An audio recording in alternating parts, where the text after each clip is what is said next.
बच्चों भूगोल विषय कक्षा 12 के अंतर्गत हम अध्ययन कर रहे थे चैप्टर नंबर 7 जिसका नाम है खनिज एवं ऊर्जा संसाधन। इस पूरे चैप्टर को बच्चों हमने अध्ययन किया और इसके आज हम अभ्यास प्रश्न करेंगे बच्चों। तो आइए स्टार्ट करते हैं चैप्टर नंबर 7 के अभ्यास प्रश्न। बच्चों पहला प्रश्न है, निम्नलिखित में से किस राज्य में प्रमुख तेल क्षेत्र स्थित है। हमने देखा कि बच्चों कि पेट्रोलियम तेल कौन कौन से राज्यों में स्थित है। असम, राजस्थान, बिहार और तमिलनाडु। यहाँ पर हम देख सकते हैं बच्चों कि असम में प्रमुख तेल उत्पादक क्षेत्र मौजूद हैं। इसका आंसर आएगा क असम।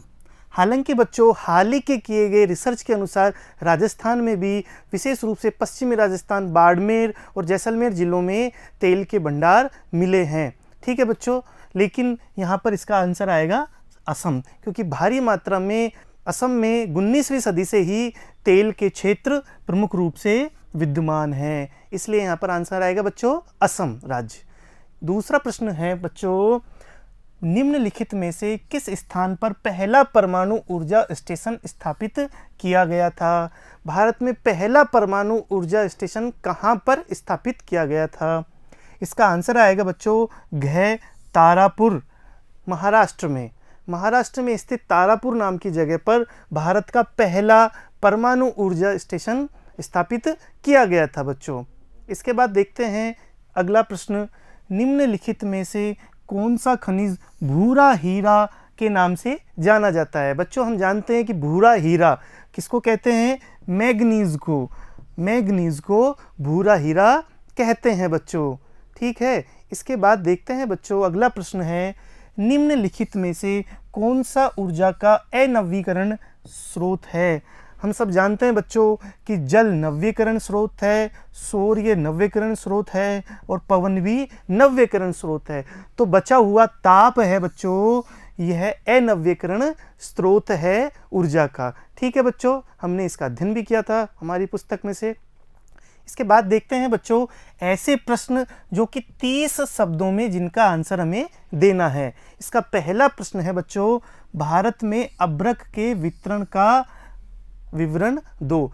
अर्थात भारत में कहाँ कहाँ पर अभ्रक मिलता है, उसका जो वितरण है वो कहाँ कहाँ है। उत्तर किस प्रकार से लिखेंगे बच्चों, भारत में अभ्रक के जमाव प्रमुख रूप से झारखंड, आंध्र प्रदेश तथा राजस्थान राज्यों में मिलते हैं। झारखंड राज्य में उच्च गुणवत्ता वाला अभ्रक निचले हजारीबाग पठार की 150 किलोमीटर लंबी व 22 किलोमीटर चौड़ी पट्टी में पाया जाता है। आंध्र प्रदेश में नेल्लोर तथा राजस्थान में जयपुर, भीलवाड़ा, पेटी व उदयपुर क्षेत्र में भी अभ्रक मिलता है। तो मुख्य रूप से अभ्रक 3 राज्यों में बच्चों मिलता है, पहले झारखंड, आंध्र प्रदेश और राजस्थान।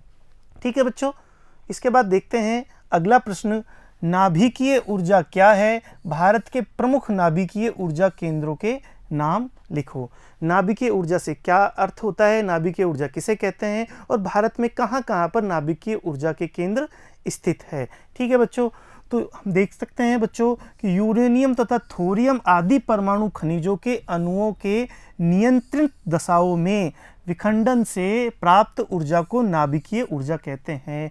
यहाँ पर बच्चों इंपॉर्टेंट बात क्या है कि नियंत्रित दशाओं में, यदि ये नियंत्रित दशाएं नहीं होगी, अनियंत्रित दशा होगी, तो बच्चों यही नाभिकीय ऊर्जा परमाणु विस्फोट के रूप में या परमाणु बम के रूप में उपयोग में आ सकती है। ठीक है, तो यदि यह नियंत्रित हुई बच्चों तो यह नाभिकीय ऊर्जा शांति के कार्य में आ सकती है।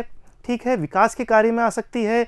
ठीक है बच्चों, और यदि ये अनियंत्रित हुई तो ये बम के रूप में विध्वंसकारक भी हो सकती है। तो यहाँ पर मुख्य बात क्या है कि ये शांति के लिए उपयोग में आ रही है या विध्वंस के लिए उपयोग में आ रही है। तो ये बहुत इंपॉर्टेंट बात है बच्चों कि ये शांति के लिए नियंत्रित दशाओं में जो ऊर्जा परमाणु से प्राप्त होती है उसे कहते हैं नाभिकीय ऊर्जा। ठीक है बच्चों, अब भारत में ऐसे कौन कौन से प्रमुख केंद्र ऊर्जा के कौन कौन से हैं जो कि नाभिकीय ऊर्जा केंद्र हैं। पहला बच्चों तारापुर जो महाराष्ट्र में है वो पहला परमाणु नाभिकीय ऊर्जा जो केंद्र है बच्चों वो स्थापित किया गया था। उसके बाद रावतबाटा राजस्थान में, कलपक्कम तमिलनाडु में, नरोरा उत्तर प्रदेश में, कैगा कर्नाटक में, तथा काकरापाड़ा गुजरात में स्थित है, जो कि भारत के प्रमुख नाभिकीय ऊर्जा केंद्र है। ठीक है बच्चों, ये हमें देखना है और हमारे जो खाली मैप है उसमें भी इनको अच्छे से बनाना है। इसके बाद देखते हैं बच्चों, अगला प्रश्न है, अलोह धातुओं के नाम बताइए, उनके स्थानिक वितरण की विवेचना कीजिए। अलोह, ऐसी धातु जिनमें लोह अंश नहीं पाया जाता, अलोह धातु कहलाती है बच्चों। लोह धातु रहित खनिजों को अलोह खनिज कहा जाता है। बॉक्साइट तथा तांबा प्रमुख अलोह धातु है। बॉक्साइट का उत्पादन प्रमुख रूप से उड़ीसा, झारखंड, गुजरात, छत्तीसगढ़ तथा मध्य प्रदेश जैसे राज्यों में प्राप्त होता है बच्चों, जबकि तांबा खनिज निक्षेप मुख्यतया झारखंड, मध्य प्रदेश तथा राजस्थान राज्यों में मिलता है। तो देखने से स्पष्ट पता चलता है बच्चों कि बॉक्साइट कहाँ मिलता है, उड़ीसा, झारखंड, गुजरात और छत्तीसगढ़ और मध्य प्रदेश राज्यों में हमें बॉक्साइट मिलता है, जबकि तांबा झारखंड, मध्य प्रदेश और राजस्थान राज्यों में मिलता है। ठीक है बच्चों, इसके बाद देखते हैं अगला प्रश्न, ऊर्जा के अपारंपरिक स्रोत कौन से हैं। हमने चार्ट के माध्यम से देखा था बच्चों कि ऊर्जा के पारंपरिक, अपारंपरिक कौन कौन से स्रोत होते हैं। तो नाभिकीय ऊर्जा, सौर ऊर्जा, पवन ऊर्जा, ज्वारीय ऊर्जा, तरंग ऊर्जा, भूतापीय ऊर्जा तथा जैव ऊर्जा भारत में ऊर्जा के प्रमुख अपारंपरिक स्रोत हैं। ये सभी ऊर्जा स्रोत नवीकरणीय के योग्य होने के कारण साथ साथ पर्यावरण अनुकूल भी है। ठीक है बच्चों, तो जो अपारंपरिक स्रोत हैं वो क्या है, नव्यकरणीय है, उनकी समाप्ति नहीं होती है, वो नए रूप से बनाए जा सकते हैं, साथ ही साथ पर्यावरण के अनुकूल भी है, अर्थात पर्यावरण को प्रदूषित होने से बचाते हैं, पर्यावरण को प्रदूषित नहीं होने देते। ठीक है बच्चों, जबकि जो दूसरे प्रकार के जो ऊर्जा के स्रोत हैं, ठीक है बच्चों, जैसे कोयला है या पेट्रोलियम है या अन्य दूसरे जो ऊर्जा के स्रोत हैं बच्चों, वो कैसे हैं, पर्यावरण के अनुकूल नहीं है, अर्थात उससे पर्यावरण प्रदूषित होने की संभावना बढ़ जाती है। साथ ही साथ में ये कैसे हैं, अनव्यकरणीय संसाधन भी है। ठीक है बच्चों, तो हमें अनव्यकरणीय संसाधनों से ट्रांसफ़र होकर के नव्यकरणीय संसाधनों को ज़्यादा जोर देने चाहिए। इससे क्या है बच्चों, एक तो संसाधनों के जो समाप्ति है वो कम होगी, अर्थात संसाधन की जो ये समाप्ति होने की संभावना है इनमें कमी आएगी, साथ ही साथ पर्यावरण अनुकूल होने के कारण ये पर्यावरण को प्रदूषित भी नहीं करेंगे। ठीक है बच्चों, इसके बाद देखते हैं अगला प्रश्न, जिनका उत्तर हमें 150 शब्दों में देना है। ठीक है बच्चों, भारत के पेट्रोलियम संसाधनों पर विस्तृत टिप्पणी लिखो कि भारत में पेट्रोलियम संसाधन किस प्रकार से हैं। ठीक है, तो उन पर टिप्पणी करनी है। भारत में व्यवस्थित ढंग से पेट्रोलियम की खोज तथा उत्पादन का कार्य सन 1956 से देश में तेल एवं प्राकृतिक गैस आयोग, इसका नाम बच्चों ONGC भी है, की स्थापना के बाद प्रारंभ हुआ। सन 2004-05 में भारत में 3.4 करोड़ टन पेट्रोलियम का उत्पादन किया गया, जिसमें अपतटीय क्षेत्रों का योगदान 66% तथा स्थलीय क्षेत्रों का योगदान मात्र 34% रहा। अर्थात भारत का अधिकाधिक जो पेट्रोल है, वो जो पेट्रोलियम है वो अपतटीय क्षेत्रों से ही प्राप्त होता है। हमने पढ़ा था बच्चों, अपतटीय क्षेत्र किसे कहते हैं, जो हमारे तटों से दूर समुद्र के अंदर स्थित है। जैसे कि मुंबई से 160 किलोमीटर दूर मुंबई हाई स्थित है, उसी प्रकार से दूसरे भी हैं बच्चों। देखते हैं भारत में पेट्रोलियम उत्पादन के प्रमुख क्षेत्र कौन कौन से हैं। मुख्य रूप से 3 क्षेत्र हैं। वर्तमान में भारत में पेट्रोलियम उत्पादन के मुख्य रूप से 3 क्षेत्र हैं बच्चों। पहला है अरब सागर अपतटीय तेल क्षेत्र। भारत के पेट्रोलियम मानचित्र पर अरब सागर के तेल क्षेत्रों का प्रवेश सन 1975 में उस समय हुआ जब मुंबई नगर से लगभग 160 किलोमीटर दूर उत्तर पश्चिम में अरब सागर के गर्भ में भारी मात्रा में उत्तम किस्म के खनिज तेल के भंडार पाए गए। सन 2004-05 में अरब सागर के अपतटीय क्षेत्रों में लगभग 2.24 करोड़ टन खनिज तेल उत्पादित किया गया। ठीक है, तो 1975 में अरब सागर के अंदर अपतटीय क्षेत्रों में हमने देखा कि मुंबई से 160 किलोमीटर दूर मुंबई हाई स्थान पर क्या हुआ, भारी मात्रा में पेट्रोलियम मिला, उनकी खोज हुई। ठीक है बच्चों, मुंबई नगर से 160 किलोमीटर उत्तर पश्चिम में स्थित समुद्री क्षेत्र को मुंबई हाई तेल क्षेत्र का नाम दिया गया। यह तेल क्षेत्र समुद्र में 2500 वर्ग किलोमीटर क्षेत्र में विस्तृत है। यहीं सर्वप्रथम तेल एवं प्राकृतिक गैस आयोग द्वारा सागर सम्राट, ठीक है बच्चों, नामक भारत का प्रथम गतिमान अपतट भेद चबूतरा अर्थात प्लेटफॉर्म। बच्चों, ये तेल समुद्री क्षेत्रों में किस प्रकार से निकाला जाता है इसके बारे में बता रहे हैं कि सागर सम्राट, ये सागर सम्राट नाम का एक चबूतरा था जो कैसा था, गतिमान था। ठीक है, अपतट भेद चबूतरा था, प्लेटफॉर्म था। ठीक है, इसका नाम क्या था, सागर सम्राट। निर्मित किया गया था। इसी चबूतरे से समुद्र की पेंदी को नीचे छिपे तेल भंडारों को भेदन द्वारा ऊपर निकाला गया है। वर्तमान में यह तेल क्षेत्र भारत का सर्वाधिक महत्व का है। सन 2004-05 में यहाँ देश के कुल पेट्रोलियम उत्पादन का लगभग 63% भाग उत्पादित किया गया था। तो बच्चों, यहाँ देखने से पता चल रहा है कि सागर सम्राट नाम का जो प्लेटफॉर्म था वो लगाया गया और वहाँ से समुद्र के तली में छेद करके और वहाँ से पेट्रोलियम निकाला जा रहा है। ठीक है, और भारत में देखने को मिल रहा है कि अपतटीय जो पेट्रोलियम है वो लगभग 66% है। 66% जो पेट्रोल निकलता है भारत में वो अपतटीय क्षेत्रों से निकलता है और बाकी का 34% जो हिस्सा है बच्चों वो क्षेत्र, आंतरिक जो क्षेत्र है भारत का, वहाँ से निकल रहा है। तो ये बहुत ज़्यादा इम्पोर्टेंट है हमारे देश के लिए, अपतटीय जो पेट्रोलियम क्षेत्र है। ठीक है बच्चों, मुंबई हाई के अतिरिक्त अलियाबेट तेल क्षेत्र भावनगर से 45 किलोमीटर पश्चिम में स्थित खंबात की खाड़ी में अलियाबेट द्वीप पर, ठीक है बच्चों, जो खंबात की खाड़ी है गुजरात के अंदर, वहाँ भावनगर से 45 किलोमीटर दूर स्थित अलियाबेट द्वीप है बच्चों। उस अलियाबेट द्वीप में अलियाबेट तेल क्षेत्र उसका नाम दिया गया और वहाँ पर भारी मात्रा में तेल प्राप्त होता है। तथा बसीन तेल क्षेत्र, यह मुंबई हाई से 150 किलोमीटर उत्तर पूर्व में है। अरब सागर के अन्य महत्वपूर्ण तेल क्षेत्र है। इस प्रकार से बच्चों हम देख सकते हैं कि मुंबई हाई,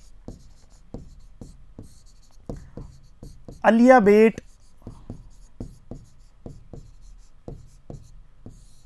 बसीन, ये अपतटीय जो तेल क्षेत्र है बच्चों, इन अपतटीय तेल क्षेत्रों से भारी मात्रा में भारत को पेट्रोलियम प्राप्त होता है और ये सभी कैसे हैं, समुद्र में हैं। ठीक है, अपने भारत के मुख्य भूमि में ना होकर के तट से कुछ दूरी पर है। कोई 160 किलोमीटर है, कोई 45 किलोमीटर है, कोई 150 किलोमीटर, अर्थात तट से कुछ दूरी पर है और वहीं से भी तेल प्राप्त हमको होता है। उसके बाद देखते हैं दूसरा तेल क्षेत्र जिसका नाम है गुजरात तेल क्षेत्र। बच्चों, यह देश का दूसरा महत्वपूर्ण तेल क्षेत्र है जिससे देश का लगभग 18% पेट्रोलियम प्राप्त होता है। यहाँ पेट्रोलियम उत्पादन के निम्नलिखित 3 क्षेत्र महत्वपूर्ण हैं। जो गुजरात तेल क्षेत्र बच्चों, वहाँ मुख्य रूप से कौन कौन से क्षेत्र है।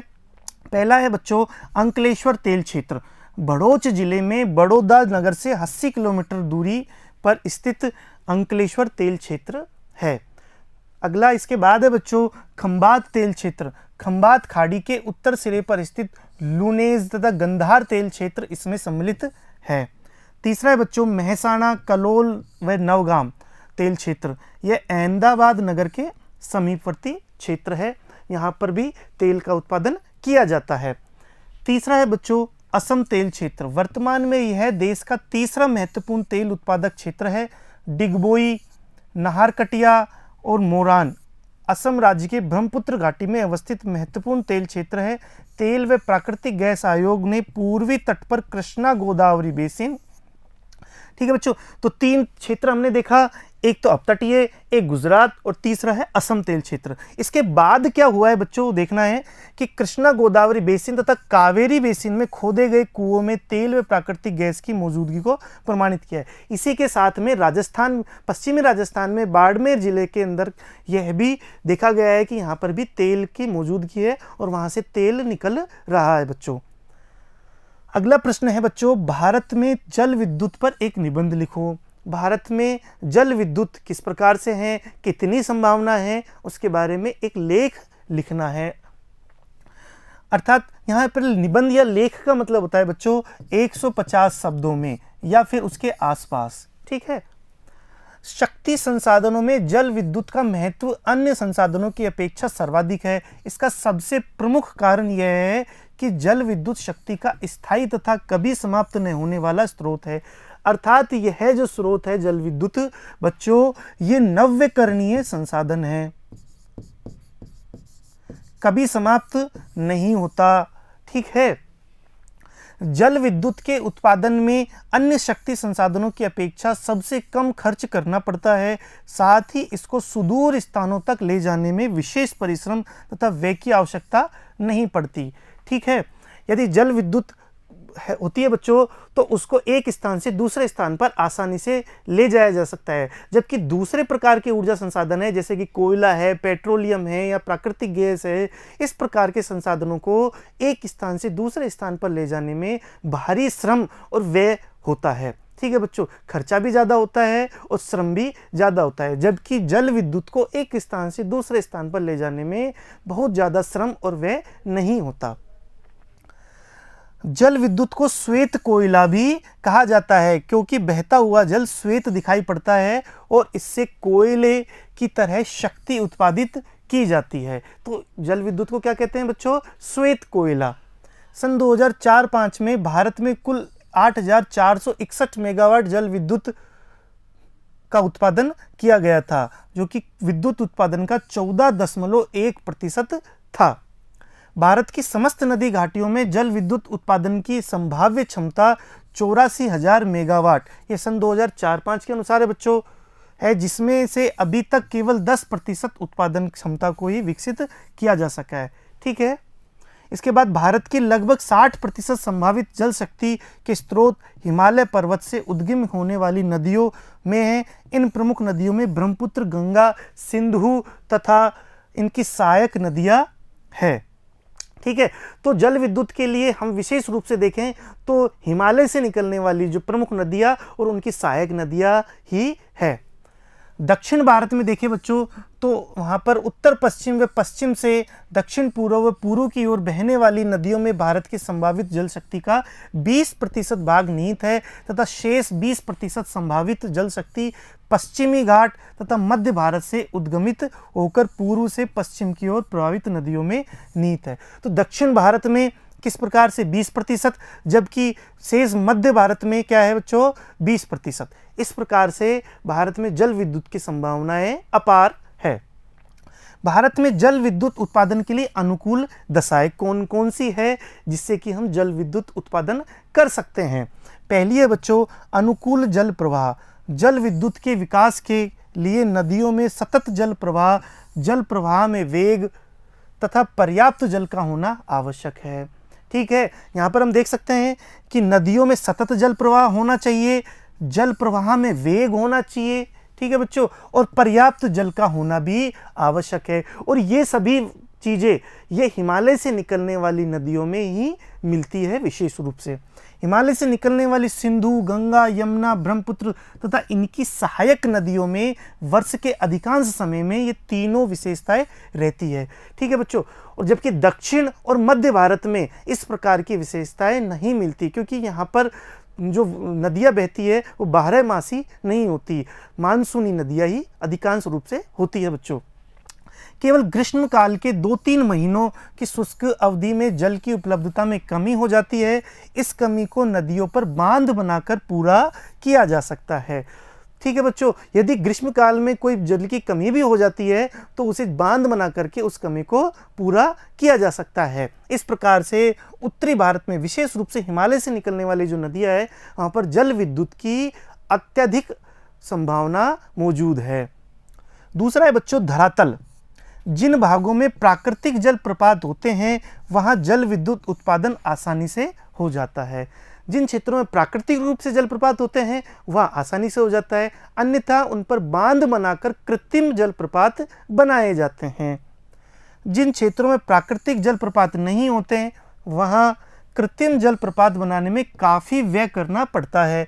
पर्वतीय तथा अधिक ढाल वाले धरातल प्राकृतिक जल प्रपातों के लिए अनुकूल होते हैं बच्चों। ठीक है, इसके बाद देखते हैं बच्चों कि पर्वतीय तथा अधिक ढलावा क्षेत्रों में कृत्रिम जल प्रपात भी आसानी के साथ बनाए जा सकते हैं। हिमालय पर्वत के सहारे पश्चिमी कश्मीर से लेकर पूर्व में असम के पर्वतीय क्षेत्रों तक का भाग जल विद्युत उत्पादन के लिए अनुकूल है। ठीक है, तो पूरा हिमालयी जो क्षेत्र है बच्चों, इस पूरे हिमालय क्षेत्र में जल विद्युत की संभावना सर्वाधिक पाई जाती है।